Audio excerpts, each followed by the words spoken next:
Hello mayam, mayam ahanba mattada kai kunnabu uchari. Ngasi January tang taraga nipan yung chok lising aniga kungataru. Namajing nimit. Ngasi nimit asida ahaki paringna chatujarapa Ariba Manipuri maruina Meiteilon gi wahnthok haiba saruk adu yorle. Ngasi mayangi mafamda kudon tamjogadriba saruk asi nifugu humbe suba sarukni. Nifundo suba saruk asigi ayhana mayangi mafamda kudon tamjogadriba wahi tara asi mathang manaw naina hajarake. Ahanba wahida atengbi Anisuba wahida aman pikomba Suba wahida parei Marisuba wahida kumu huba hunba kumu hunba Mangasuba wahi chaman Taruksuba wahi noinu noinu Taresuba wahi pairei pung Nipan suba wahi manong yai Mapan suba wahi mapal ondebi Tara suba amadi aruba wahi mahi hina mengba mahi hina mengba Hariba wahi tara si kari karambano karamba wahi sungno haibado mayam panamak tabiro Ngasi ayana tamjodriba wahi je ngasiga Jamriga nipuka mathwai suba wahi oidoni 441 suba wahi asi atengbi habni atengbi habdi phajjaba ningthijaba haiba bi haiba wahi atengbi habnina masi nipida oina sijanai atengbi phajjabi nipi ningthijabi nipi nura atengbi phajjabi leisabi masak amna matau yam phajaba nipi leisabi adubuni aikoina atengbi habdi English ta beautiful girl atengbi Jamriga nipuga nithoi suba 440 suba wahi achuna adina aman pikomba haibani My dear friends aman pikomba haibadi asiba potloiba haibani asiba potloiba asiba koina aman pikomba ina khangnai haidi musi English ta gana to cremate Jamriga nipuga humdoi suba 443 suba wahi achuna parei habadi kisi kirabado madu parei kawi English ta gana not kisido adubuni koina parei haise Jamriga nipuga mari suba 444 suba waiduna kumu hunba habadi koina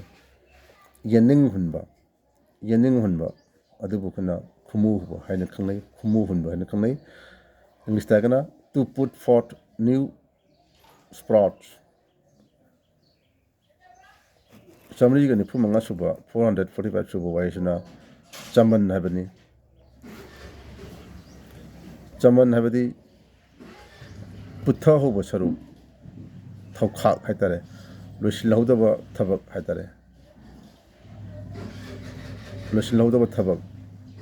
haitare putha hoba saru tubuni kuna chaman haibase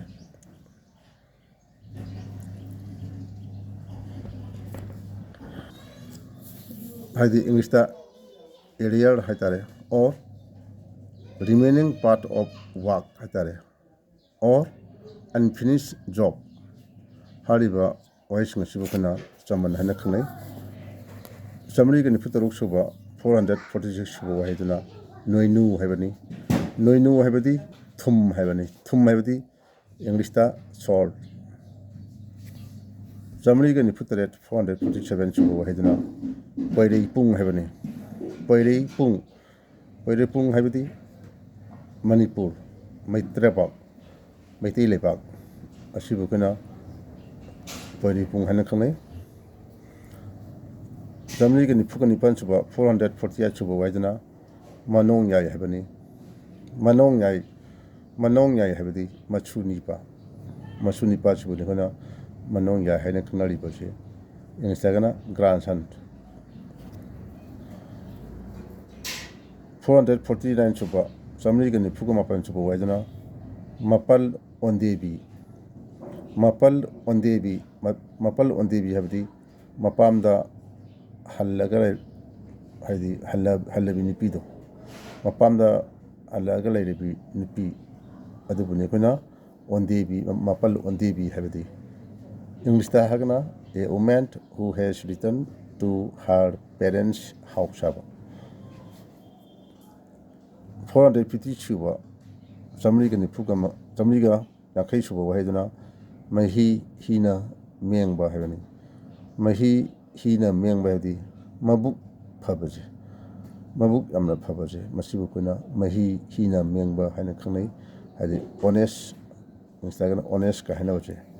masibu kuna mahi hina mengba haina khanai haji ngasigi oina mayagim hunda wahi tarasi kudon tamjakre mathang sande nimita mathangi namajang nimita mayam amuk ngamenasi aduga ayana ore pamdo hajan ore bo oina mayam hajaningba amana koigi halaman singna paipu singna mamangai da koi sijinaramba wahi wata singasi masi koina hoji koigi miron sina sijinadre sinamun khangdramina sinamun khangdre aduna maram wadana masi koi mangna bagi macha amuk ori hetare sigumba ariba wahi singje koi jokatpo oina koi aigi channel aigi series aigi paringnaiba asibu paringnaiba Ariba Manipuri Meiteilon gi wahnthok asibu jingiriba koigi sinau khwai khiribna like tobiyu share tobiyu aduga loinana akoigi Manipuram di Manipur gi wangda leiba koigi Meiteilon ngangba miyoi singsibu khangda haiba wahi sing asibu khoi khanana wokhanawda mayam punamak koi mateng pangmasi ahaki channel asi ahaki paringnaiba channel asi koigi aigi YouTube tachu dum phangmani Ariba Manipuri Meiteilon gi wahnthok haraga adum TV ro YouTube tachu adum phangmani hariba channel sing asi series asi mayam yengbiyo mayam khaminasi koi khudima khaminasi Ariba koigi Meiteilon gi wahi sing asi koi jokhep inasi haiba wahi asi tamjaraga ngasigi onadi matang asida loisinjarage Jaifare Imalebak Manipurna Jaifare